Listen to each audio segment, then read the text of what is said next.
Let the stable still astonish. Straw, dirt floor, dull eyes, dusty flanks of donkeys, oxen, crumbling, crooked walls, no bed to carry that pain, and the child, rag-wrapped, laid to cry in a trough. Who would have chosen this? Who would have said, yes, let the God of all the heavens and the earth be born here, in this place?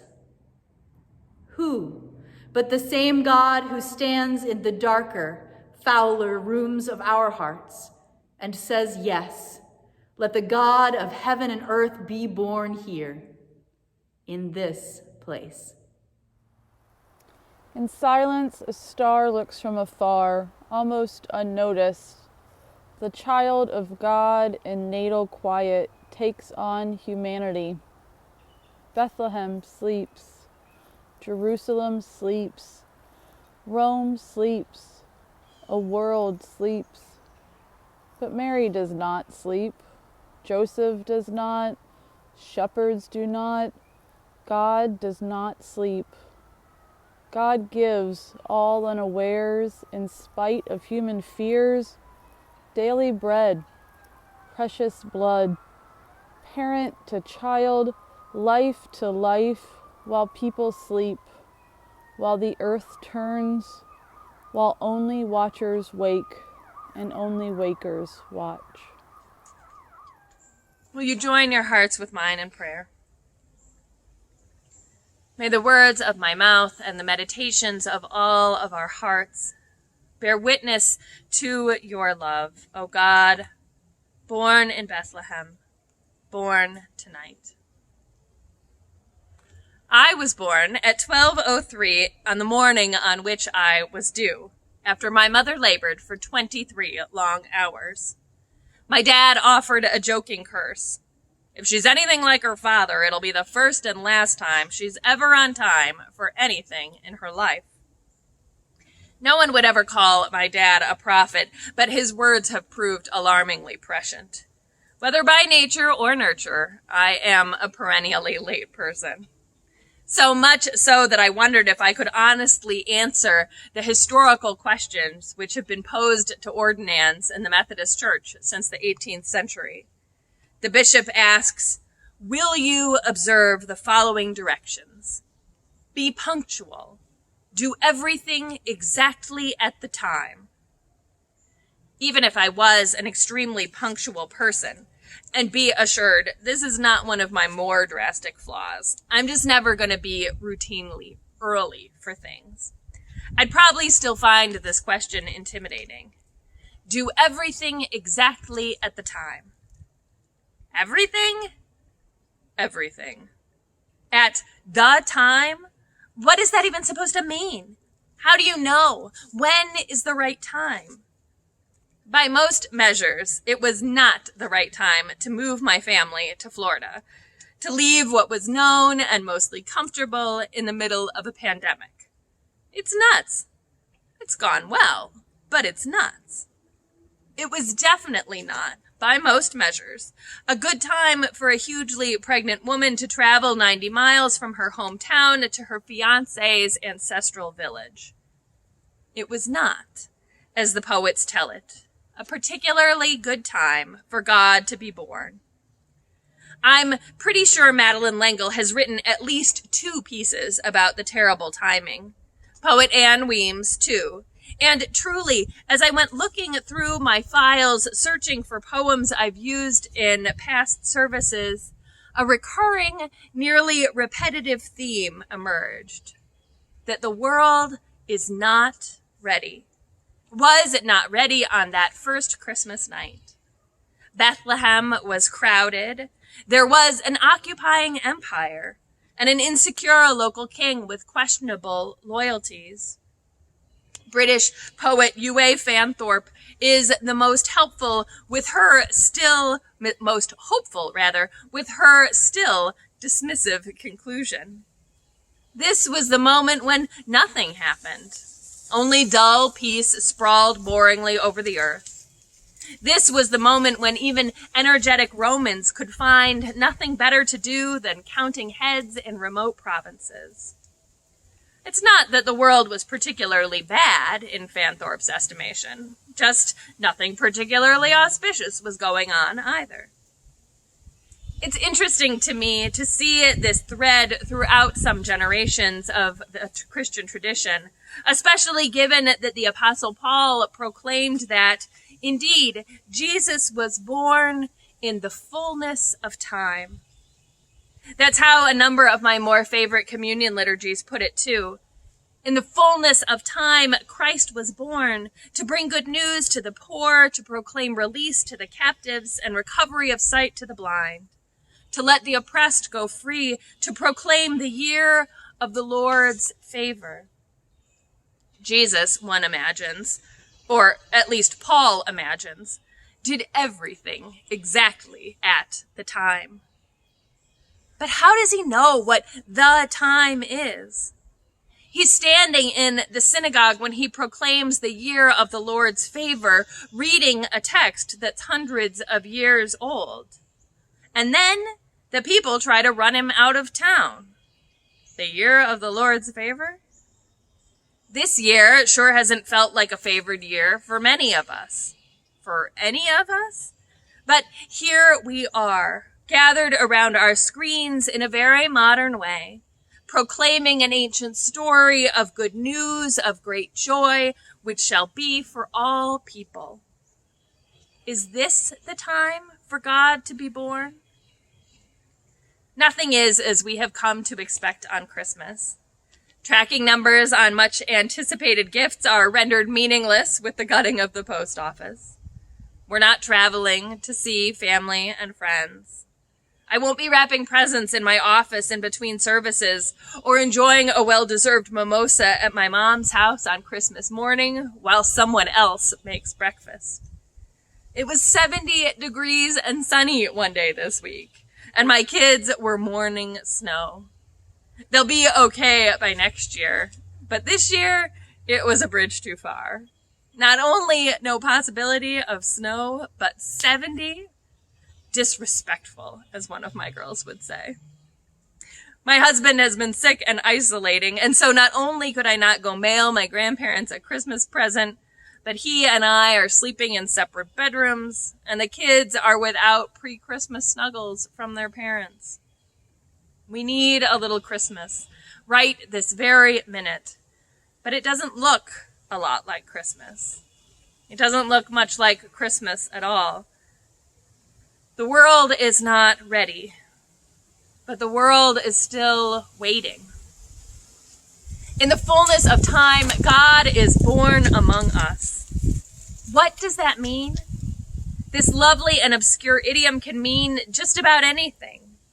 At the designated time, at the appropriate time, when it is possible, if you wait long enough. Eventually. I like that last one. God is born eventually. When is the time for us to celebrate? Do we wait for an appropriate or designated time? Do we celebrate when it is possible? Later? Eventually? Since March, many of us have felt that our lives were on hold. Do you remember back then when we were still postponing kids' birthday parties? Rescheduling for later in the month? Or in May. We felt it so bad for the April baby at our house when her pandemic birthday celebration was more muted than we anticipated. But then everybody got a subdued pandemic birthday.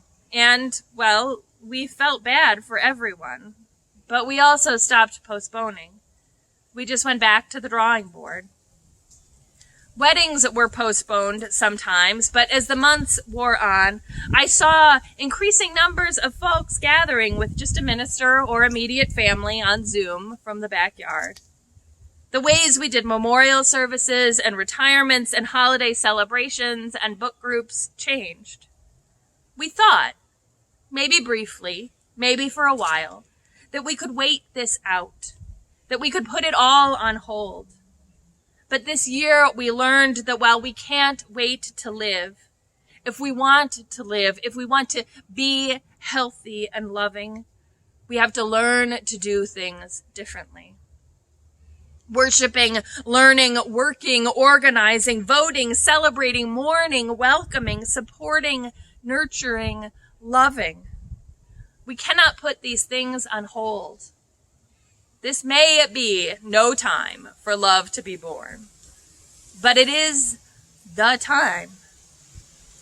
Tonight, more perhaps than on any Christmas in our lifetimes, we can appreciate how strange and wonderful the incarnation is.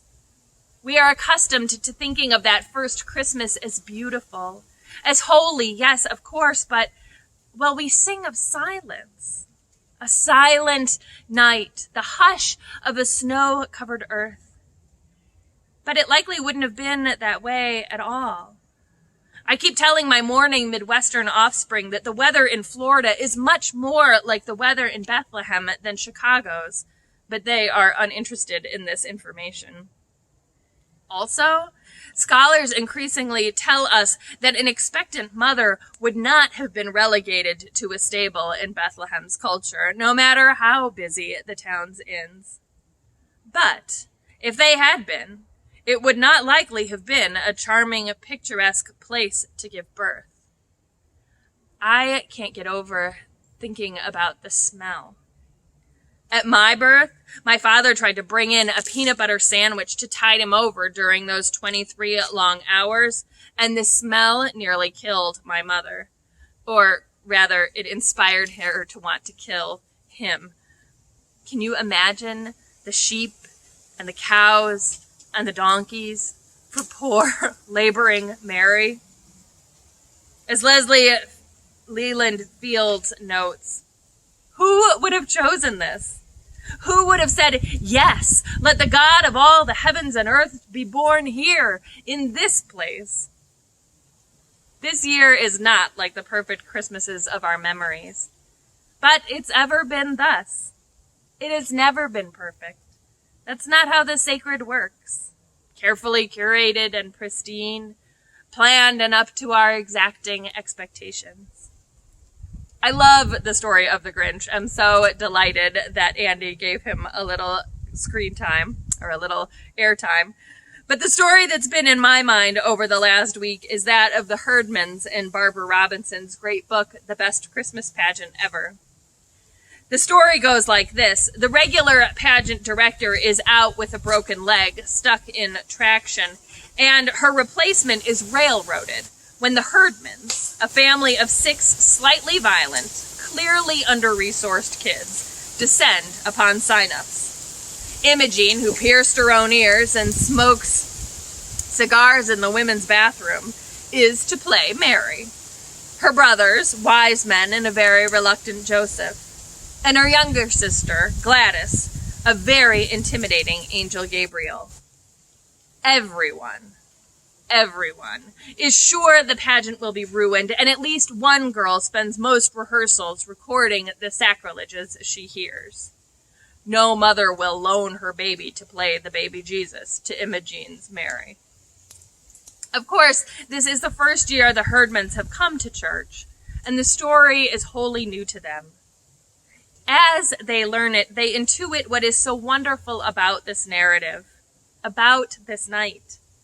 Imogene burps the doll, baby Jesus, and finds herself moved to tears, holding him close and keeping him safe from those who would wish him harm. The wise men bring the ham from the food basket their family received from the church's charitable gifts committee.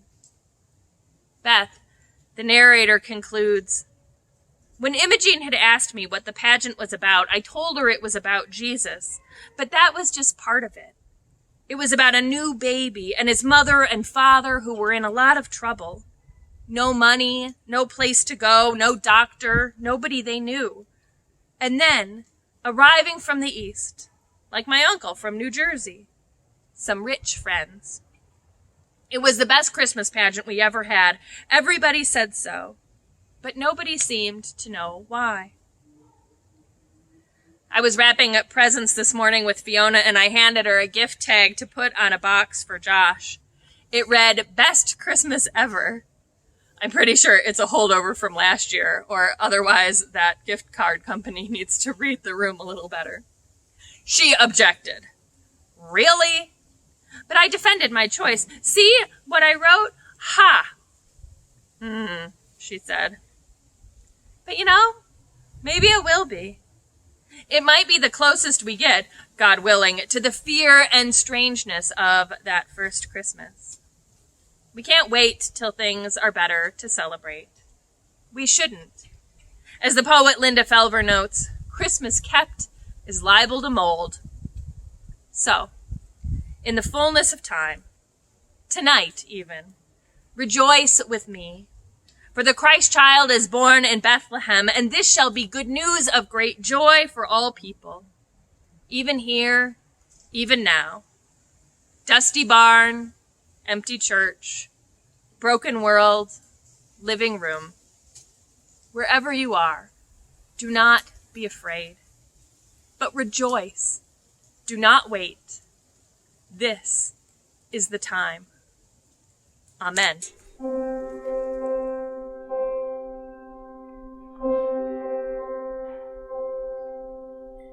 This is my wish for the world, that peace would find its way to every boy and girl.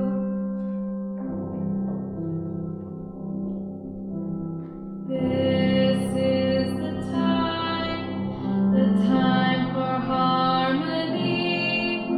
Let love be the song that everybody sings. Fill the air with joyful noise.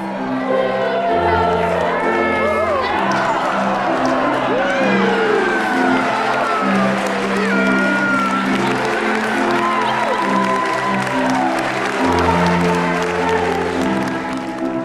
shine, shine, shine. Let there be peace on earth. Let there be peace on earth. I hear the sweetest sound, the sound of hope to come. Together we can bring goodwill to everyone. Let it start with you. Let it start with me. Let every nation rise to sing this melody. Fill the air with joyful noise. Ring the bells and raise your voice. Let there be peace on earth. Let there be peace on earth. Let your light, let it shine. Shine, shine, shine. Let there be peace on earth. Let there be peace on earth. Oh,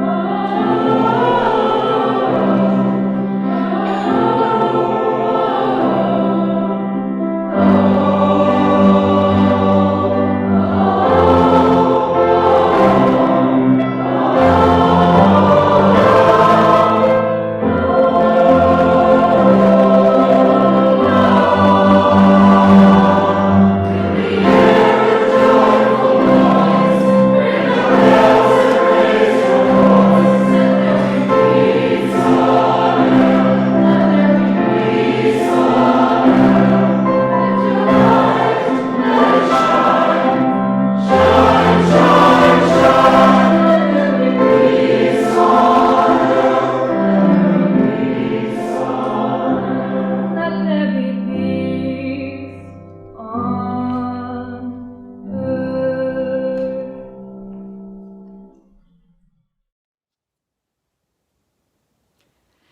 How ancient and lovely this news of a star, a baby, a mother, and wise ones from afar.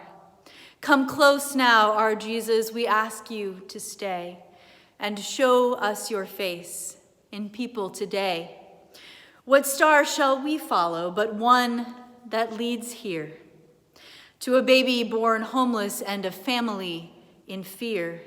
What heaven shall we long for but one that starts there for all the world's children in your tender care? We thank you for coming to earth, for the light in the darkness that shone at your birth, for life in its fullness that you promised today, and the hope of a baby asleep in the hay. In the quiet hush of this night, we gather in the sacred beauty of this place. The beloved story told to us again. Tonight, the angel's song is ringing. The message is not exclusively for shepherds, though to hear it needs an ear attuned to the unexpected undertones of hope. All are invited to join the headlong rush to see what the God of love has done. This is an eternal song, but here and now it is sung for us. For a moment, heaven has come to earth and we share in wonder.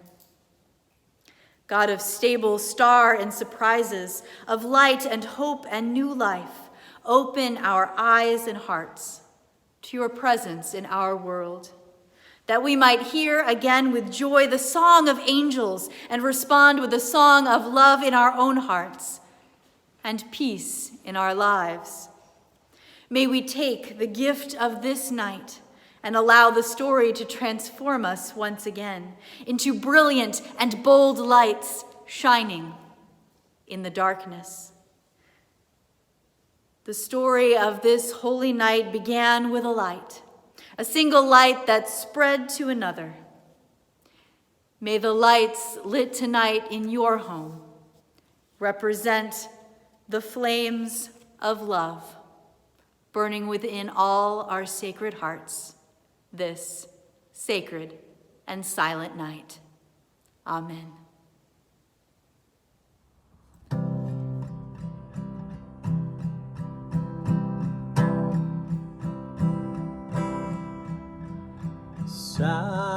Silent night, holy night, all is calm, all is bright, round yon virgin mother and child,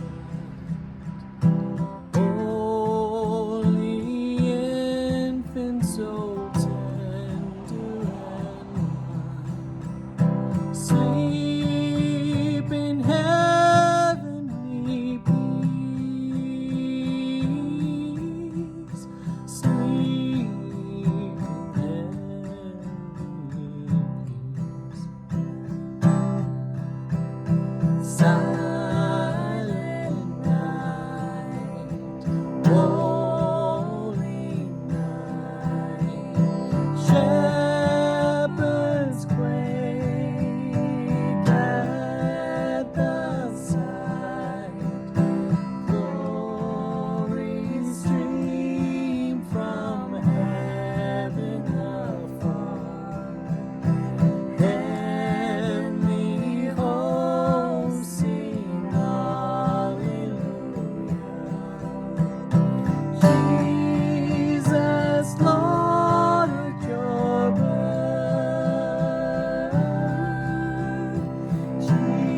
Jesus, Lord, at your